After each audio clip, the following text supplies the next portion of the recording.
ये कहानी एक ऐसी लड़की की है जिसकी कम खूबसूरत होने पर या उसमें कोई कमी होने पर उसका इतना मजाक बनाया जाता है कि वो लड़की एक आम इंसान से एक कातिल बन जाती है और अपने रास्ते में आने वाले हर उस इंसान को दर्दनाक मौत देती है जिसने कभी उसका मजाक बनाया होता है। उस लड़की को हर वक्त उसकी कमी का एहसास दिलाया जाता है, जिस वजह से हम उसे एक आम लड़की से पागल कातिल बनते देखेंगे। तो यहीं से हम कहानी की मेन कैरेक्टर मैंडी नाम की एक लड़की को देखते हैं जो दिखने में बहुत खूबसूरत थी, मगर उसकी नाक कुछ ज्यादा ही लंबी थी जो उसके समेत किसी को भी पसंद नहीं थी। मगर इसके बावजूद भी उसके अंदर इतनी हिम्मत थी कि वो अपने अंदर कोई भी कमी महसूस नहीं करती थी और उसकी यही चीज बाकी लोगों को बहुत खटकती थी। इसी वजह से बार बार उसे इस कमी का एहसास करवाया जाता है, उसका मजाक बना बना कर। मैंडी तैयार होकर अपनी ऑफिस की पार्टी में जा रही होती है जहाँ उसकी घमंडी बॉस ने अपने सभी वर्कर्स को बुलाया होता है। सब लोग पार्टी करने के लिए एक क्लब में जाते हैं और जब मैंडी वहाँ आती है तो उसके साथ काम करने वाली लड़कियाँ उसका मजाक बनाने लगती है, मगर वो फिर भी उनकी बातों पर ध्यान ना देते हुए अनसुना कर रही थी। इसके बाद उन्हें शराब दी जा रही होती है जो काफी बड़े बड़े ग्लासों में थी। अब लंबी नाक होने की वजह से मैंडी उस वेट्रेस से कहती है कि आप ऐसा करें, मेरे लिए शराब छोटे ग्लास में ले आएं, ऐसे मुझे पीने में मसला होगा। तब वेट्रेस बजाय उसकी बात सुनने के उसकी नाक पर हंसने लगती है और मजाक बनाते हुए कहती है कि मैडम यहाँ पर छोटे ग्लास होते ही नहीं है, अगर आपकी नाक लंबी है तो हम क्या कर सकते हैं, आपको इसमें ही पीना पड़ेगा। इतना कहकर वो यहाँ से चली जाती। अब इतनी बेइज्जती होने के बाद भी मैंडी एकदम शांत होती है और खुद को संभालते हुए जैसे वो बड़े ग्लास से शराब पीने लगती है तो तभी उसकी दोस्त मजाक मजाक में उसके सर पर मार देती है, जिससे शराब मैंडी के कपड़ों पर गिर जाती है, जिसे साफ करने वो वॉशरूम में चली जाती है। तो वहाँ भी उसके साथ काम करने वाली बाकी लोग आकर उसका मजाक बनाने लगते हैं Fucking bitch.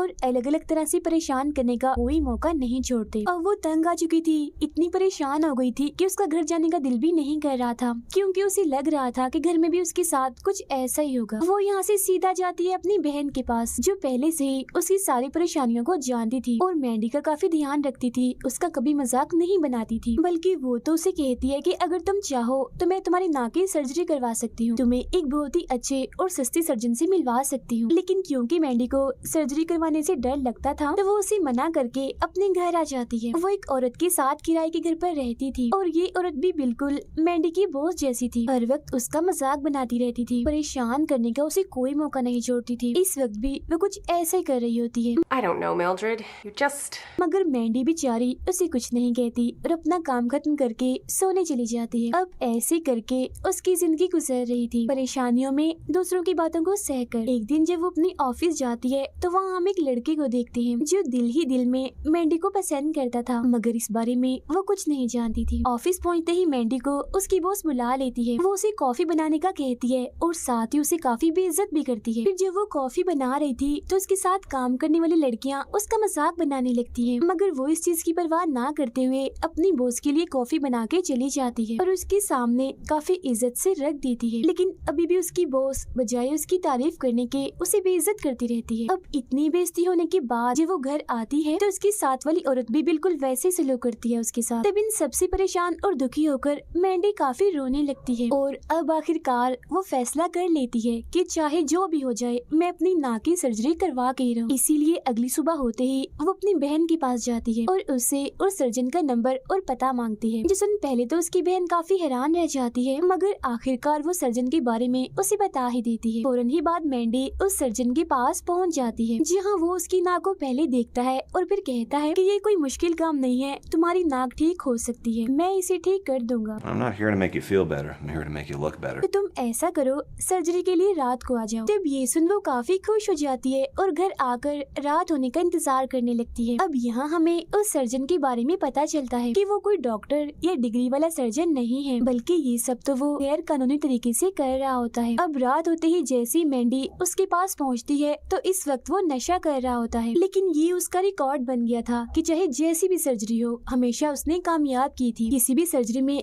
कभी भी वो नाकाम नहीं हुआ था। अब मैंडी को बेड पर लिटाकर पूरे दिल से उसकी सर्जरी करने में लग जाता है। वो उसे बेहोशी का इंजेक्शन देकर अपना काम शुरू करता है, मगर तभी इधर दो गुंडे आ जाते हैं और सर्जन को धमकाने लगते हैं। तब यहाँ हमें पता चलता है कि वो सर्जन नशा करने का बहुत आदी था, जिस वजह से वो काफी कर्जदार था। उन्हीं लोगों में ये बुरे लोग भी थे जिनसे कुछ पैसे सर्जन ने ले रखे थे और अब वो इसे अपने पैसे वापस लेने आए थे। सर्जन उन्हें कुछ पैसे देकर यहाँ से जाने का कहता है और ये भी कि बहुत जल्द मैं आपके सारे पैसे लौटा दूंगा, अभी इतने ही रखिए क्योंकि मेरे पास इससे ज्यादा नहीं है। मगर वो लोग उसकी बात नहीं सुनते क्योंकि वो तो उसे सबक सिखाना चाहते थे। उनमें से एक आदमी तो सर्जन को पकड़ लेता है जबकि दूसरा आता है मैंडी के पास, जहाँ वो बेहोश पड़ी थी। उसे कुछ भी पता नहीं था कि उसके आसपास या उसके साथ क्या हो रहा। वो आदमी उसके चेहरे पर से कपड़ा हटाकर औजार लेता है और खुद ही उसकी सर्जरी करने लगता है। हालांकि सर्जन उसे मना भी करता है मगर वो एक नहीं सुनता। वो एक चाकू लेकर उसकी पूरी नाक ही काट देता है,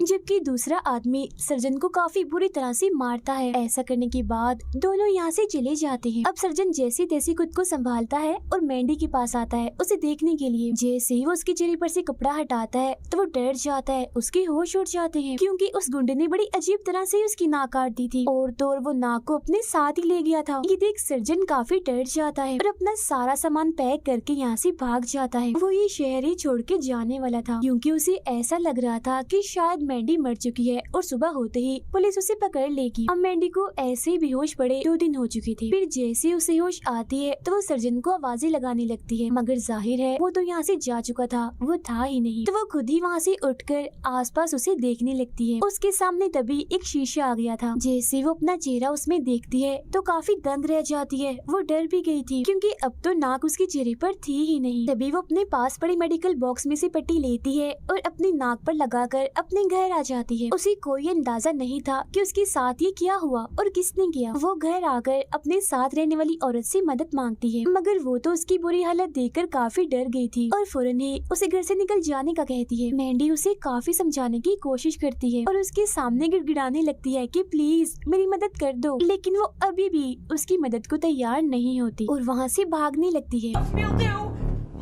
इस वजह से मैंडी को इतना गुस्सा आ जाता है कि वो चाकू उठाकर सीधा उसके पेट में घुसा देती है। उसे इतनी तकलीफ होती है कि मौके पर ही उसकी मौत हो जाती है। अब ऐसा करने से मैंडी को काफी मजा आया था क्योंकि ये औरत भी तो उसका मजाक बना रही। अपना बदला लेकर तो उसके सर पर जैसे खून सवार हो गया था। उसे सुकून मिल रहा था, साथ ही उन लोगों पर भी गुस्सा आ रहा था जिन्होंने मैंडी की जिंदगी को अजाब बनाया हुआ था, उसे परेशान कर करके उसका मजाक बना के, और उन पर भी जो उसकी इस हालत का जिम्मेदार थे। उन्हीं लोगों में वो अपनी बहन को भी समझ रही थी कि वो भी मेरी इस हालत की जिम्मेदार है क्योंकि सर्जन के पास उसे नहीं भेजा था और बेहोश होने की वजह से वो तो जानती ही नहीं थी कि उसकी ऐसी हालत कैसे हुई। इसीलिए वो सीधा अपनी बहन के घर जाती है जहाँ वो नहा रही थी। मैंडी उसे बेहोश कर देती है और फिर जैसे उसे होश आती है तो अपनी बहन को शीशा दिखाती है और कहती है, देखो आज मैंने तुम्हारा चेहरा भी बिगाड़ दिया, तुम्हारे चेहरे को काट कर जैसा तुमने मेरे साथ करवाया। ये कहती वो अपनी बहन के सर को पकड़कर घुमा देती है जिससे उसकी गर्दन की हड्डी टूट जाती है और फौरन ही उसकी मौत हो जाती है। ऐसा करने के बाद वो यहाँ से चली जाती है। अब क्योंकि उसने अपनी बहन और अपने साथ वाली औरत को मार दिया था, इसलिए अब उसके पास कोई ऐसी जगह नहीं थी जहाँ वो रह सकती, क्योंकि अगर वो वहाँ रहती तब भी या कहीं और जाती तब भी पुलिस को उसी पर शक होना था और वो पकड़ी जाती। तब वो रात गुजारने के लिए जाती है एक पार्क में जहाँ वो शराब पीकर सो जाती है। अगली सुबह जब उसकी आँख खुलती है तो वो अपने सामने काफी सारे लोगों को पाती है, जहाँ पहले तो वो डर जाती है मगर फिर उनसे पूछती है कि आप लोग कौन हो। वो कहते हैं कि हम छोटे मोटे चोर हैं और हमें तुम्हें यहाँ उठाकर लाए हैं। दरअसल उन लोगों को मैंडी की ऐसी हालत देखकर उस पर तरस आ रहा था और वो उसकी मदद करना चाह रहे थे। वो यहाँ मैंडी से काफी सारे सवाल करते हैं जिन पर मैंडी उन्हें सब कुछ बता देती है। इसके बाद वो उसे एक मास्क देते हैं जिसे जैसे मैंडी पहनती है उसे अलग ही तरह की खुशी महसूस होने लगती है। वो बगैर कुछ कहे खुशी खुशी किसी बच्चे की तरह कूदती हुई वहाँ से चली जाती है और अब वो यहाँ बन गई थी एक पागल कातिल। अगले दिन वो उसी मास्क को लगाकर अपने ऑफिस जाती है क्योंकि वो दरअसल आज अपने मकसद के लिए आई थी, बदला लेने। जहाँ सबसे पहले वो जाती है काउंटर पर बैठी लड़की के पास। वो उसकी गले में पेन घुसाकर मार देती है। इसके बाद वो अपने सामने आने वाली एक वर्कर के चेहरे पर चाकू से कट मार देती है और बाद में उसे जान से ही मार डालती है। इसके बाद जैसे एक दूसरी वर्कर उसके सामने आती है तो सीधा वो चाकू उसके पेट में दे मारती है और उसे भी अपने रास्ते से हटा देती है। इसके बाद वो बाकी की वर्कर्स के पास जाती है सबक सिखाने जिन्होंने कभी उसका मजाक बनाया था। वो एक को आकर पीछे से पकड़ लेती है और बाद में पटक पटक कर उसे मार देती है। एक को पीछे से आकर उसमें चाकू घुसा देती है। चाकू उसने काफी अंदर तक घुसाया था जिससे फौरन ही उसकी मौत हो जाती है। अब शामत आ जाती है एक दूसरे की। वो एक डिवाइस से उसके चेहरे पर पहले तो करंट लगाती रहती है और बाद में उसे भी बड़ी बेरहमी से मार देती है। फिर वो दूसरे केबिन में जाकर एक वर्कर को गले से पकड़ लेती है। वो उसी दरवाजे के साथ लगाकर उसका गला घोटकर सांस बंद कर देती है और उसकी भी जान ले लेती है। ऐसा करने से उसे मजा भी आ रहा था और सुकून भी मिल रहा था, क्योंकि यही वो सारे लोग थे जो उसका मजाक बनाते थे और उसकी ऐसी हालत के जिम्मेदार थे, क्योंकि अगर वो उसे परेशान ना करते तो वो सर्जन के पास ना जाती और आज उसकी ऐसी हालत भी ना होती। ऑफिस में सबसे बदला लेने के बाद वो उस क्लब में जाती है जहाँ सब उसका मजाक बनाते थे। वो एक आदमी के अंदर लकड़ी की स्टिक घुसा कर उसे मार डालती है। फिर बाकियों को भी वो एक के बाद एक करके मार देती है। ऐसा करके उसे बेहद ही खुशी मिल रही थी। इसके बाद उसके सर पर लोगों को मारने का इतना जुनून सवार हो गया था कि सभी लोग उसे अपने दुश्मन लग रहे थे। वो बाहर आकर एक आदमी को भी बड़ी बेरहमी से मार देती है, क्योंकि गुस्सा उसे इस बात का भी था कि आखिर क्यों इस दुनिया में सिर्फ खूबसूरत लोगों की ही अहमियत है। अगर कोई कम खूबसूरत लगता है तो लोग उसे जीने नहीं देते। इसीलिए वो अब बाकी लोगों को भी काफी तड़पा तड़पा कर मार रही थी, क्योंकि लोग जब दर्द से तड़पते थे तो उसे काफी खुशी मिलती थी। जैसे वो एक लड़के को बंद करके उसके अंदर ड्रिल मशीन घुसा देती है और काफी भयानक मौत उसे देती है। फिर वो ब्लेड वाला एक हथियार उठाकर एक आदमी के अंदर घुसा देती है। ऐसे एक लड़की को बालों से पकड़कर उसका मुंह कमोड में घुसाकर उसे भी मार देती है। इसके अलावा वो अपने चाकू की धार को तेज करके 2-3 लोगों को और मार देती है। सिर्फ यही नहीं बल्कि तीर कमान से भी निशाने लगा लगा कर वो लोगों को मार रही थी। वो इतनी पागल बेरहम बन चुकी थी कि लोग उसे जान बचाने के लिए भाग रहे थे। अब ऐसे करते करते बदला लेने की आड़ में पता नहीं कितने लोगों को उसने मौत के घाट उतार दिया था, खास तौर पर खूबसूरत लड़कियों को। वो उन्हें इतना बदसूरत बना देती है कि उन्हें मारने की जरूरत ही पेश नहीं आती, क्योंकि जब वो लड़कियां खुद को शीशे में देखती थी तो खुद ही अपनी जान ले लेती थी। किसी लड़की के चेहरे को उसने जला दिया था तो किसी के चेहरे पर कट के निशान मार दिए थे, किसी के चेहरे को जख्मी कर दिया था तो किसी का चेहरा डिजाइन बनाकर बदसूरत कर दिया था। अब उसने अपने सारे दुश्मनों को खत्म कर दिया था सिवाय एक के, और वो थी उसकी बॉस, क्योंकि जिस दिन वो अपने ऑफिस में सब लोगों को मारने गई थी तब उसकी बॉस ऑफिस में नहीं थी और अब उसकी बॉस छुट्टियां गुजारने अपनी 2 दोस्तों के साथ जंगल में आई हुई थी। इसके फौरन बाद मैंडी भी यहाँ पर पहुँच जाती है। वो बॉस की एक दोस्त के पेट में छड़ी घुसा कर उसे मार देती है, जो देख बॉस और दूसरी दोस्त वहाँ से भागने लगती, मगर जल्द ही मैंडी दूसरी दोस्त को भी पकड़ लेती है। वो कुल्हाड़ी से उसके पैर को काट कर उसे ही खाने के लिए देती है, मगर जब वो ऐसा करने से मना कर देती है तो मैंडी कुल्हाड़ी से उसकी गर्दन ही उड़ा देती है, जिसके बाद बहुत जल्द वो अपनी बॉस के पास पहुंच जाती है। मैंडी इसे सबसे खतरनाक मौत देना चाहती थी, क्योंकि उसका सबसे ज्यादा मजाक उसकी बॉस ही उड़ाती थी। वो पहले तो उसके हाथ पाँव को बांध देती है और बाद में घास काटने वाली कैंची को उसके पेट में ही घुसा देती है, जिससे उसकी आंतें ही बाहर आ जाती है और बड़ी ही बुरी तरह से उसकी मौत हो जाती है। वो तो बेरहमी की हद ही पार कर देती है, क्योंकि उसकी आंतें बाहर निकाल कर वो उससे खेलने लगती है, जैसे उसे लेकर वो कूदने लगती है, जिससे साफ जाहिर था कि वो अब पूरी तरह से पागल कातिल बन चुकी है। मगर अब अपने बॉस को मारने के बाद उसे अलग ही खुशी मिलती है, जैसा कि उसका कोई बड़ा मिशन पूरा हो गया हो। जिसके बाद वो एक माहिर सर्जन को कॉल करती है और उसके पास जाती है, जहाँ वो सर्जन उससे वादा करती है कि मैं तुम्हारी नाक ठीक कर दूंगी। इसके बाद कहानी में 3 महीने गुजर जाते हैं, जहाँ मैंडी खुद को शीशे में देख रही थी और उसकी नाक अब काफी खूबसूरत लग रही थी, क्योंकि उस सर्जन ने उसकी कामयाब सर्जरी कर दी थी। अब ये देखकर तो उसकी खुशी का कोई ठिकाना ही नहीं रहता, क्योंकि उसकी एक कमी भी आज पूरी हो गई थी। Oh my God.